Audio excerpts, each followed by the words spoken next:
Okay, hi guys. Today I'm going to show you how to carefully smooth and scrape the exterior of your slab and drape bowl.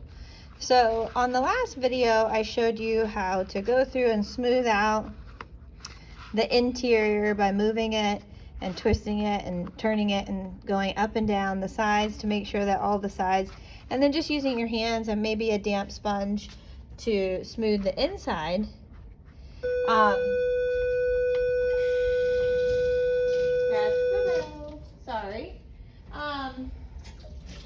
And then today I'm going to show you how to use a damp sponge, which was in your clay kit, and one of these metal rib tools to help you do the outside. So once your bowl is in the leather hard stage, which means that the clay is partially dry, but it's not completely dry. It hasn't reached the bone dry stage. You can carve and add designs, and you can also remove it from the mold, and it's not going to fall apart. You could also use some, let me go grab some clay tools.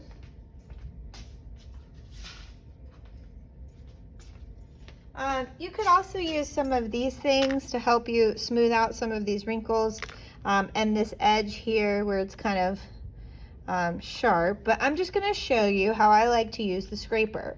So I start where I have some creases from the paper towel, and I'm just going to gently scrape. It's almost like you're erasing, and I'm being real gentle. I'm removing barely any clay, because if you scrape too hard, you're going to just poke a hole right through it. And then sponge it just a little bit, and it's going to make it really nice and smooth. You could also use one of these smaller green tools that are in your kit to scrape out some of these imperfections as well. And then you just wipe it with the sponge, and all of those lines will disappear. It's pretty easy. You just need a little bit of patience. This is a quick video today. I'm not going to make it too long and too involved. But you could also YouTube search smooth and scraping clay videos to help you out. I like to rest the project on the sponge when I'm not using it, so it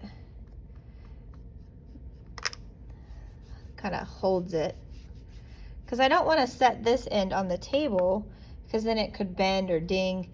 Your clay, when it's in the leather hard stage, like, it could break. Like, it's not impossible that you could poke a hole through it or you could break a piece off.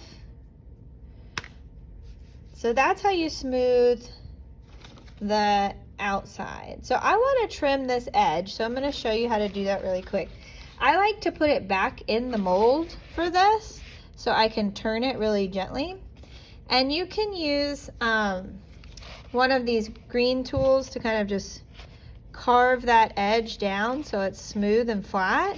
See how it's got like a rough edge? I'm just going to scrape that rough edge off really carefully. You can kind of just scrape it back and forth like this by dragging it across, or you can kind of like, it depends on, like, scrape it by pulling it toward you or by pushing away gently. It just depends on how the tool feels most comfortable in your hand. And then you gently rub the sponge across, and it's going to make that edge really nice and smooth. So that edge right there compared to this edge over here, you can see the difference from the smoothed edge.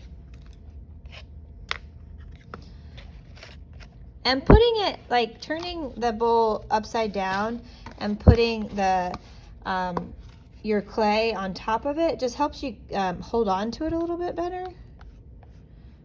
And it gives it a little bit more support from the inside.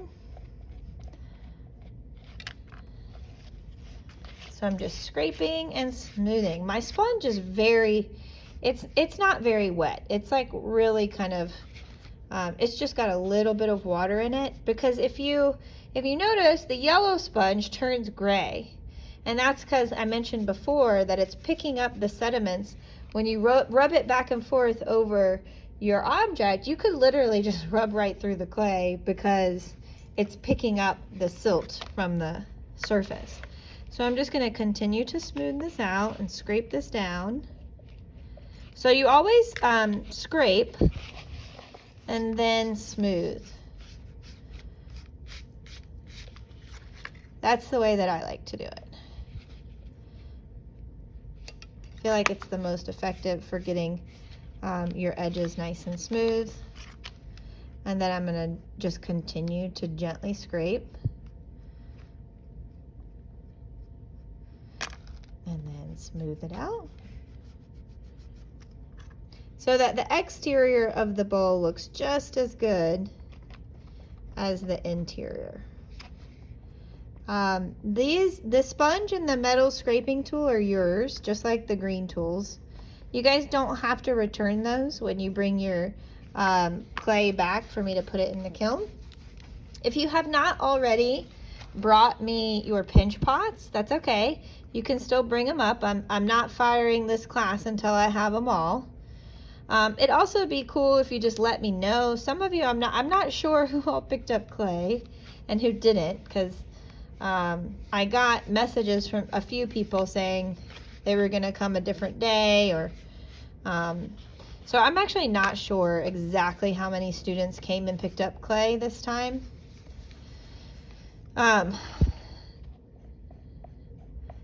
But it's okay, you know, just let me know so I know when I've got everybody's, I can go ahead and fire up the kiln.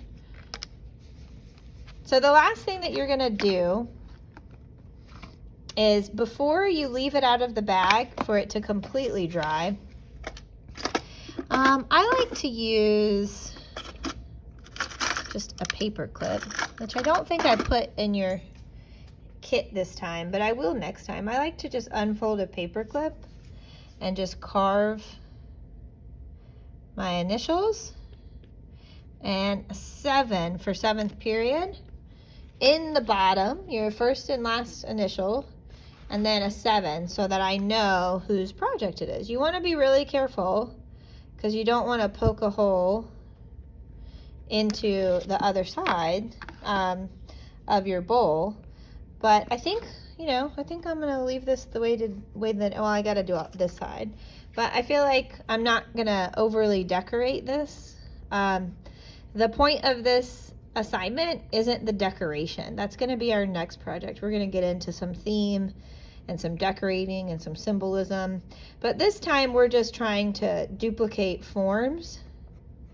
Remember, more than we're trying to create a really unique design. I don't care about the design as much as I care about you showing me that you can press this clay into this mold, and then when it comes out, it looks like that same shape. And I've duplicated the form by using the mold, and I've also duplicated its function because I can use this bowl the same way I can use this one. And that's it. So just a quick video today to show you how to smooth and scrape the outside. Oops, I keep hitting the camera. My phone, the camera is my phone. And if you have any questions, just email me or message me in the student chat channel and I'll get back to you as soon as I can. I'm still working on putting in grades of work that student turns in late. If you turn in your work late, just try to be patient with me because it takes me a while to go back through and regrade everything after I've already graded it once. So just be patient. I'm working on grades constantly. So all of the grades should be updated before progress reports. Yeah, there you go. Tutorial for November 10th, 2020. See you tomorrow, guys.